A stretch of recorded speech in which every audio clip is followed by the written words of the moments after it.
Good morning, welcome to your Thursday, October 19th, 10 a.m. weather briefing.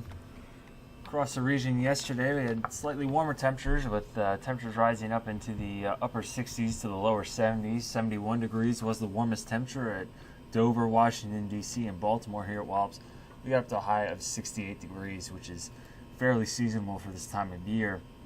Overnight last night, slightly below normal, with temperatures dropping down into the lower to mid 40s across much of the area. Two spots hovering in the upper 40s to the lower 50s. 40 degrees was the cool spot at Baltimore, and here at Wallops got down to a low of 44 degrees. Our normal daytime low for this time or overnight low, for this time of year is in the upper 40s. No precipitation across the region yesterday. We do have mostly sunny to partly cloudy skies across the area at a temperature of 57 degrees with partly cloudy skies as of 9 a.m. this morning. Just taking a quick look at where we stand for this time of for the month of October, with the temperatures still remaining unseasonably cool for the overnight. Overnights, it's helping to drop the monthly departure slightly. We were in the upper fives yesterday, but however, for today we're at 5.19 degrees above normal. But we should actually see that temperature actually begin to rise again over the next several days, as this high pressure system that's currently over the area will be moving slightly offshore with more of a south to southwesterly flow developing over the area. Should help to bump our temperatures back up to slightly above normal during the daytime hours, but overnight our temperatures actually look like they'll be rising into the lower to mid 50s over the next several nights. So should see those temperatures begin to bump up again, and then another sharp trough moves through the area later next week or midweek next week. Should help to bump those temperatures back down. So we're going to be in for a roller coaster ride in terms of the temperatures over the next couple of weeks to end the month of October. But if we look at our 12Z upper air sounding from this morning, we have a southerly wind at 9 knots at the 1,000-foot level, shifting more southwesterly as we go up through the column, where the winds are fairly benign. So we get up to the 25,000-foot level, where we have our wind max at 27 knots. Our freezing level this morning was at 12,200 feet.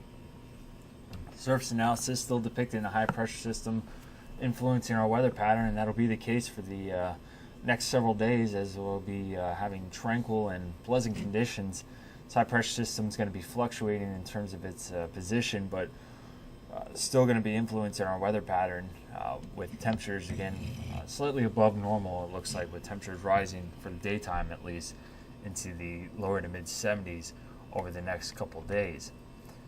Zoom in over the local area, we have temperatures rising into the upper 50s to the lower 60s, with light and variable winds increasing by the later portion of this morning out of a southwesterly direction.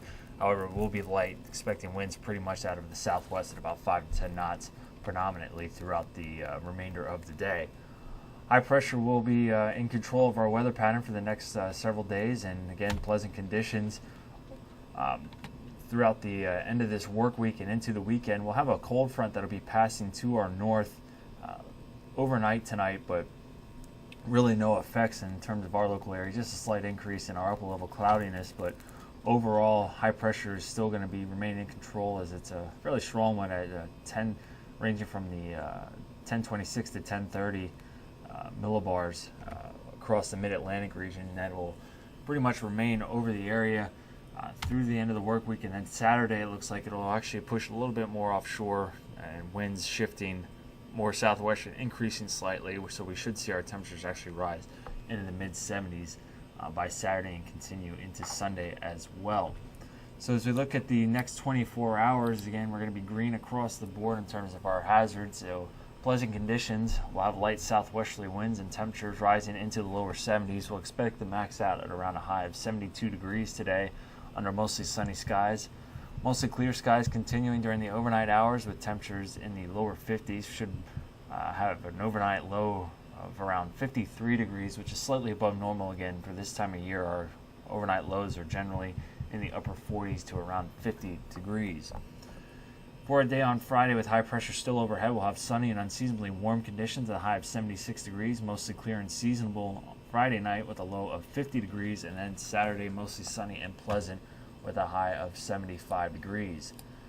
For the next 7 days, again, temperatures pretty uniform, as they'll be ranging for the daytime highs in the mid 70s, with the overnight lows fluctuating between the lower to mid 50s.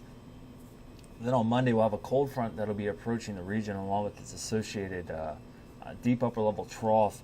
Should start to see an increase in our cloudiness on Monday, which should help to keep temperatures capped in the mid 70s. Expect a high of 76 degrees on Monday. The system yesterday looked like it was going to move through Monday night through the day on Tuesday, but it has actually slowed up a bit across all the model runs, some more so than others. Right now, looks like we're going to keep it right now with the front moving through on Tuesday with our best chance for showers and thunderstorms with a high of 75 degrees. But again, the models are coming up with some widely different solutions in terms of when the system actually moves through. Some of the forecast models are trying to depict a cutoff upper level low, which will actually keep the front from moving through on Tuesday and really hold it back till Wednesday, but we'll have to keep an eye on that. Regardless, behind this front, we should have another shot of fairly decent cold air moving across the region behind the frontal boundary, which should act to drop our seasonal averages a bit as we head towards the later portions of October. Well, that'll conclude the 10 a.m. weather briefing for today. We'll be back with you tomorrow morning at 10 a.m. for your daily operations weather briefing. Have a great day.